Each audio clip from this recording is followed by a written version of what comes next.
Welcome lovers, welcome to the physics lover Aman Kumar YouTube channel. Physics की दुनिया में आप सभी लोगों का स्वागत है। आज हम अपना एक नया लेक्चर लेकर के आए हैं, जिस लेक्चर में हम डिस्कस करेंगे इलेक्ट्रिकल कंडक्टेंस क्या होता है, विद्युत चालन क्या होता है और विद्युत चालकता क्या होती है, यानी इलेक्ट्रिकल कंडक्टिविटी क्या होती है। तो देखिए, सिंपल सा फंडा है। इलेक्ट्रिकल कंडक्टेंस जो होता है वो क्या होता है, हमारे पास जो हमारा रेसिस्टेंस होता है उसका रेसिप्रोकल होता है। तो अपन इसे लिख सकते हैं, it is the reciprocal of, लिखिए, it is the reciprocal of the resistance of conductor. यानी जितने भी दुनिया में चालक होते हैं, जो चालक होता है उसका जो प्रतिरोधक होता है उसका व्युत्क्रम होता है। तो अगर हमें से पेपर में पूछा जाएगा विद्युत चालन क्या होता है, तो विद्युत चालन को हम बता सकते हैं कि जो हमारा कंडक्टर होता है उसका रेसिस्टेंस का रेसिप्रोकल होता है। इसको हम G से रिप्रेजेंट करते हैं और G बराबर होता है हमारे पास 1/R। अगर हम इसकी SI यूनिट की बात करें बच्चों, तो उसे हम बोलेंगे ओम। हम जानते हैं कि इसकी ओम होती है, तो ओम इनवर्स बोल सकते हो, क्योंकि नीचे साइड 1/ओम होगा तो ओम इनवर्स हो जाएगा। और ओम इनवर्स को ही हम बोलते हैं साइमन बोलते हैं, जिसे हम S से रिप्रेजेंट कर रहे होते हैं। जब आप केमिस्ट्री में पढ़ेंगे कंडक्टिविटी वगैरह, कंडक्टेंस वगैरह, तो वहां आप पढ़ रहे होंगे। तो जो इसकी SI यूनिट होती है वो ओम होती है और इसे साइमन बोलते हैं। इसका डायमेंशनल फॉर्मूला आप लिख सकते हैं, जो इसका डायमेंशनल फॉर्मूला होगा वो इनवर्स ऑफ होगा हमारे पास जो रेसिस्टेंस का होगा, है ना। जो हमारे पास रेसिस्टेंस का डायमेंशनल फॉर्मूला, रेसिस्टेंस का v में सूत्र होता है, उसी का जस्ट उल्टा कर दीजिएगा। और रेसिस्टेंस का डायमेंशनल फॉर्मूला हम पिछले लेक्चर्स में डिस्कस कर चुके हैं, तो आप इसमें डायमेंशनल फॉर्मूला इसका इलेक्ट्रिकल कंडक्टेंस का लिख लीजिएगा और कमेंट बॉक्स में इसका डायमेंशनल फॉर्मूला आप बता दीजिएगा। तो ये हमारा इलेक्ट्रिकल कंडक्टेंस हुआ, इसे बोलते हैं हिंदी से विद्युत चालन। तो G बराबर 1/R होता है। इससे छोटे छोटे एग्जांपल्स भी आपसे पेपर में पूछे जा सकते हैं। हो सकता है R की वैल्यू दे दे और बोल दे कि कंडक्टेंस की वैल्यू बताइए। तो कुछ नहीं करना है, आपको ये फॉर्मूला याद होना चाहिए। अगर आपसे ये फॉर्मूले याद होते हैं तो आप क्या कर सकते हैं, बहुत आसान तरीके से ये न्यूमेरिकल्स इस प्रकार के कर सकते हैं। करंट नाम के चैप्टर में बहुत छोटे छोटे न्यूमेरिकल्स पूछे जाते हैं जो फॉर्मूला बेस्ड होते हैं। तो जितने भी हम फॉर्मूले बच्चों पढ़ रहे हैं वो सारे फॉर्मूला आप ये याद रखिएगा, माइंड में फिट कर लीजिए कि फ्रॉम दीज ऑल फॉर्मूला से क्वेश्चंस पूछे जा सकते हैं।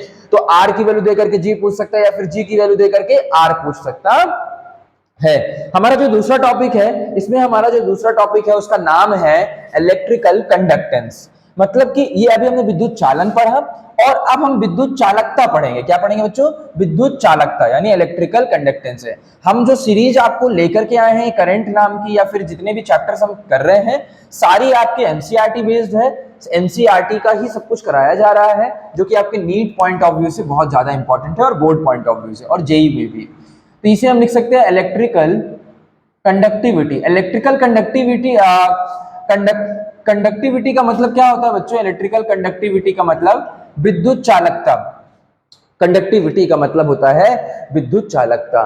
तो विद्युत चालकता क्या होती है, अब हम ये देखना चाहते हैं। तो विद्युत चालकता जो होती है बच्चों, उसे हम रिप्रेजेंट करते हैं सिग्मा से। किससे रिप्रेजेंट करते हैं? सिग्मा से। और सिग्मा इज इक्वल टू होता है हमारे पास 1/रो।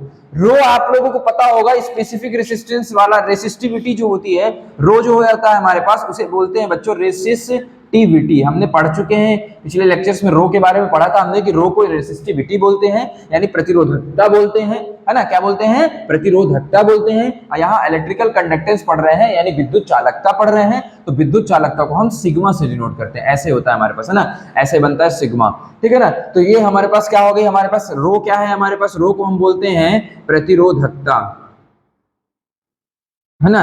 प्रतिरोधकता हमने पढ़ रखा है। तो रेसिस्टिविटी हमारे पास क्या होता है, उसका उल्टा होता है, ठीक है ना। तो इसमें क्या लिख सकते हैं, it is the reciprocal of, इसका आप डेफिनेशन अगर लिखना चाहें एक लाइन में, तो it is the reciprocal of resistivity of any conductor, है ना। तो ये क्या होता है हमारे पास, क्या होता है, किसी भी चालक की प्रतिरोधकता के व्युत्क्रम होता है ना, किसी भी चालक के प्रतिरोधक के व्युत्क्रम होता है। सिग्मा इज इक्वल टू हमारे पास 1/रो होता है। अच्छा, अब रो जो होता है, आपने R बराबर पढ़ा था रो L/A। तो यहां से रो की अगर हम SI यूनिट निकाले थे तो क्या निकाले थे बच्चों? रो का हमने एक साइड रखा, तो ये मीटर का, इसका ओम होता है और इसका मीटर स्क्वायर होगा और ये लेंथ है मीटर होगा, तो मीटर से कैंसिल हो जाएगा। तो हमने पढ़ा था ओम मीटर होता है। क्या होता है? रो की एसआई यूनिट क्या होती है? ओम मीटर होती है। तो सिग्मा की जो एसआई यूनिट हो जाएगी वो हो जाएगी हमारे पास ओम इनवर्स और मीटर इनवर्स होती है। क्या होती है? ओम इनवर्स और मीटर इनवर्स होगी। अच्छा, अगर आपसे डायमेंशन फार्मूला पूछेगा तो डायमेंशन फार्मूला आपको कमेंट बॉक्स में बता देना है कि भैया इसका डायमेंशन फार्मूला क्या होगा। निकालने का तरीका आप देख लीजिए, इस रो का जो होगा उसका क्या होगा, हमारे पास डायमेंशन फार्मूला सिग्मा का उल्टा होगा। इलेक्ट्रिकल कंडक्टिविटी का अगर हम निकालना चाहेंगे तो सिग्मा का जो हमारे पास आएगा डायमेंशन फार्मूला, वो रो का डायमेंशन फार्मूला का उल्टा आएगा। तो निकाल करके आप कमेंट बॉक्स में बता दीजिएगा। तो हमने आज दो टर्म बहुत इंपॉर्टेंट पढ़े, इलेक्ट्रिकल कंडक्टेंस और इलेक्ट्रिकल कंडक्टिविटी। अब आगे बढ़ते हैं। इस लेक्चर में मैं आपको थोड़ा सा ये भी बताना चाहूंगा कि जब हम ओम्स लॉ पढ़े थे तो ओम्स लॉ में हमने फ्री इलेक्ट्रॉन थ्योरी का डेरिवेशन देखा था ओम्स लॉ के द्वारा, मतलब कि ओम्स लॉ का डेरिवेशन देखा था with the help of free electron theory. तो बच्चों वो एनसीईआरटी में नहीं दिया हुआ है, चाहे तो आप फ्री इलेक्ट्रॉन थ्योरी वाला डेरिवेशन जो है उसको आप स्किप कर सकते हैं, बट आप स्किप कर दीजिएगा। लेकिन उसका जो फॉर्मूला रिजल्ट आया था डेराइव होकर के, जो रेसिस्टेंस की वैल्यू आई थी, उसको जरूर याद करिएगा, क्योंकि हमने जो पिछला लेक्चर देखा था, आपने देखा था उसी फॉर्मूले की मदद से हमने डिपेंडेंसी बताई थी, किस प्रकार से रेसिस्टेंस जो होता है हमारा डिपेंड करता है। इस लेक्चर में मैं आपको ये बताना चाहता हूं कि ओम्स लॉ जो हमने पढ़ा था उसमें को अगर हम वेक्टर फॉर्म में लिखते हैं तो क्या होता है।